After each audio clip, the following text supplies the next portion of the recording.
নাজিৰা বিধানসভা সমষ্টিৰ নেপালী খুটি অঞ্চলত ৰাইজৰ লগত কথা পাতিবলৈ আহিছিলোঁ। ৰাইজক লগ পালোঁ। ইয়াত 4টা পৰিয়ালৰ 4গৰাকী মানুহৰ মৃত্যু ঘটিছে। 5গৰাকী মানুহৰ মৃত্যু ঘটিছে 4টা পৰিয়ালত। মই মৃতকৰ প্ৰত্যেকটো পৰিয়ালক 50,000 টকাকৈ আৰু ইয়াত সকলো বানপীড়িত সকলো পৰিয়ালক 5,000 টকাকৈ আমাৰ দলৰ তৰফৰ পৰা আৰু মই বিধায়ক হিচাপে আগবঢ়াইছোঁ। নেপালী খুটিলৈ আহি এনেকুৱা অনুভৱ হৈছে যে এইখন এখন যুদ্ধ বিধ্বস্ত এটা এলেকা। মোৰ এনেকুৱা অনুভৱ হৈছে যেন বিদেশী ৰাষ্ট্ৰ এখনে যেন ইয়াত বোমা পেলাই দিব। মুঠতে সম্পূৰ্ণৰূপে ধ্বংস হৈ যোৱা এটা এলেকা, যিটো এলেকাত অসমৰ বিভিন্ন জাতি আৰু জনগোষ্ঠীৰ মানুহে বসবাস কৰিছিলে। সেই সমস্ত এলেকাৰ 80টা ঘৰ সম্পূৰ্ণৰূপে উটুৱাই লৈ গ'ল। তাৰ ভিতৰত 6টা নে 7টা ঘৰহে অকল ৰ'ব। 80টা ঘৰৰ ভিতৰত 6টা নে 7টা ঘৰহে কেৱল ইয়াত ৰ'ব। বাকী গোটেইখিনি ঘৰে ইয়াত উটুৱাই লৈ গ'ল। 5জন মানুহৰ মৃত্যু ঘটিছে। তাৰে এগৰাকী মহিলা মৃতদেহ এই হাবিখনতে পৰি আছে বুলি এতিয়া তেখেতৰ স্বামীয়ে কৈছে অলপ আগতে। কিন্তু এতিয়ালৈকে যিহেতু ইয়াতে ৰেস্কিউ অপাৰেশ্যন ভালকৈ চলোৱা নাই আৰু চৰকাৰৰ পিনৰ পৰা এতিয়ালৈকে যিহেতু এই গাঁৱত আহি এতিয়ালৈকে দায়িত্ব সহকাৰে কাম কৰা নাই, গতিকে মৃতদেহ পৰি থকাৰ পাছতো সেই মৃতদেহ উলিয়াই অনা নাই বুলি আমাক তেখেতৰ স্বামীয়ে, কি নাম আছিলে তেখেতৰ স্বামী, শিৱেশ্বৰ কৰ্মকাৰে আজি আমাৰ সকলোৰে সন্মুখত অভিযোগ কৰিছে।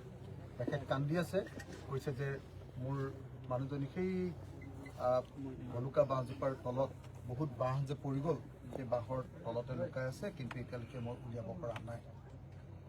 মই অচিৰেই জিলা প্ৰশাসন আৰু অসমৰ মুখ্যমন্ত্ৰীক এই সম্পৰ্কে জনাম আৰু ইমিডিয়েটলি তেওঁৰ পত্নীৰ মৃতদেহটো বিচাৰি উলিয়াবলৈ মই এতিয়া অসমৰ মুখ্যমন্ত্ৰীক ইয়াৰ পৰা ওলাই গৈ ফোন কৰাৰ লগে লগে মই তেখেতক জানিবলৈ দিম। এইটো বৰ দুৰ্ভাগ্যজনক ঘটনা যে আটাইতকৈ ডাঙৰ ক্ষতিগ্ৰস্ত এলেকাটো হ'ল নেপালী খুটি, অথচ নেপালী খুটিলে ইয়াৰ স্থানীয় বিধায়কজন এতিয়ালৈকে অহা নাই। নেপালী খুটিলে এতিয়ালৈকে ডিজাষ্টাৰ মেনেজমেণ্ট ডিপাৰ্টমেণ্টৰ মন্ত্ৰী কেশৱ মহন্ত অহা নাই। নেপালী খুটিলে এতিয়ালৈকে water resource minister Sushanta Borgohain অহা নাই। আৰু নেপালী খুটিলৈ এতিয়ালৈকে ইয়াৰ গাৰ্জেন মিনিষ্টাৰ আৰু যিসকলক দায়িত্ব দিছে তেওঁলোকো এতিয়ালৈকে অহা নাই। আহিছে নেকি বাৰু?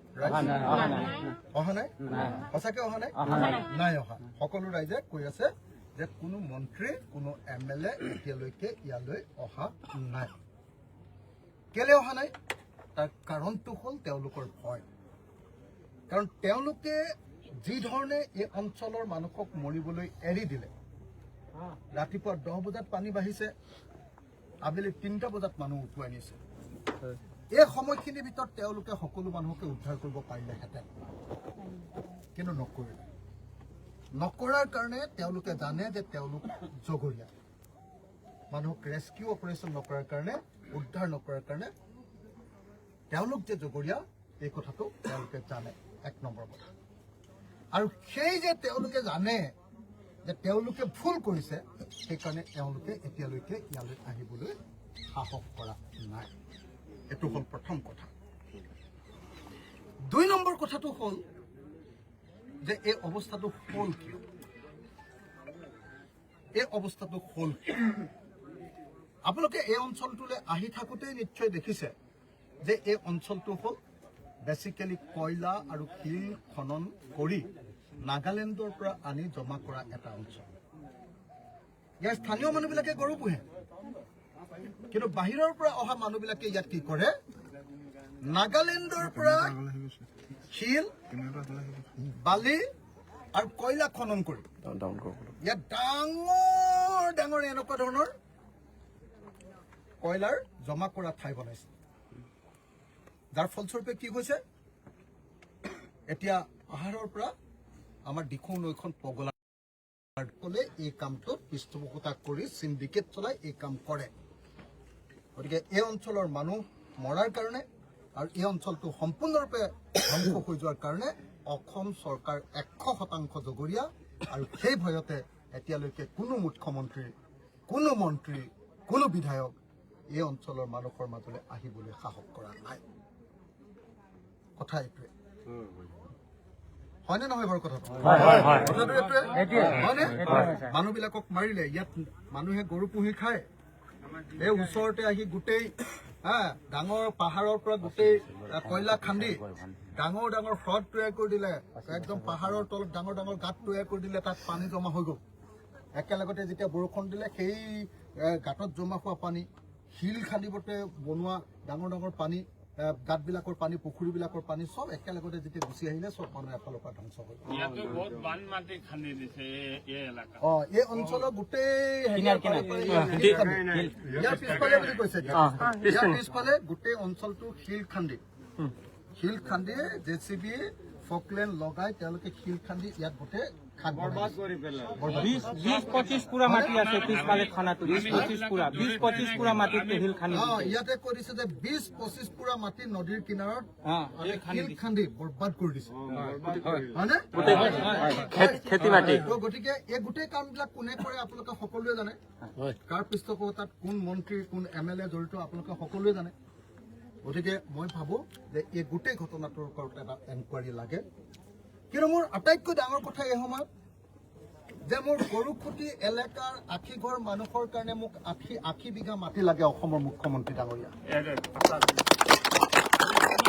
মোক গৰুখুটি এলেকাৰ আশীঘৰ মানুহৰ নেপালী খুটি অঞ্চলৰ তিনিখন নেপালী খুটি আছে বিহুবৰ হয় তিনিখনৰ কথা কৈছো মই বিহুবৰ অঞ্চলৰ 3খন নেপালী খুটি হয়নে 3টা নেপালী খুটি অঞ্চলৰ 80 ঘৰ নে বেছি হ'ব মানে বেছি আছে 150 ঘৰ মানুহৰ কাৰণে মোক 150 ঢুকাইছে এই আটাইতকৈ বেছি ক্ষতিগ্ৰস্ত পৰিয়ালকেইটাৰ এটা পৰিয়ালকো না ৰেচন দিছে না আপোনাৰ নাও দি মানুহ উদ্ধাৰ কৰিবৰ কাৰণে ব্যৱস্থা কৰিছে না তেওঁলোকক মৃতকৰ পৰিয়ালক কিবা এটা পইচা দিছে একো দিয়াৰে এতিয়ালৈকে ব্যৱস্থা কৰিছে হয়নে নহয় একদম হয়নে মই মিছা কথা কৈছো নেকি একমুঠি চাউল দিয়া নাই কেৱল আৰু কেৱল ৰাইজে আহি মানুহবিলাকক বচাই আছে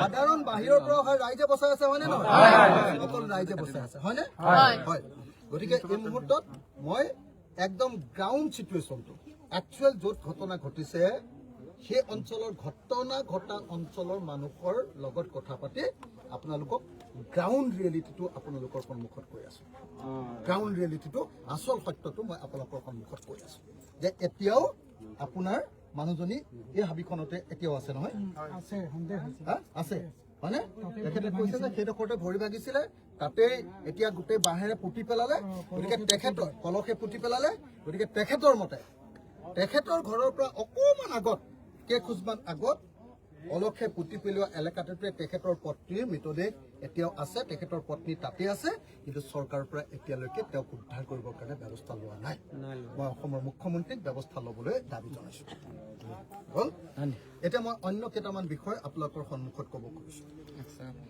কালি অসমৰ মুখ্যমন্ত্ৰীয়ে মই নতুন এটা বিষয় ক'ব খুজিছো আপোনালোকে কথা নাপাতিব ভাইটি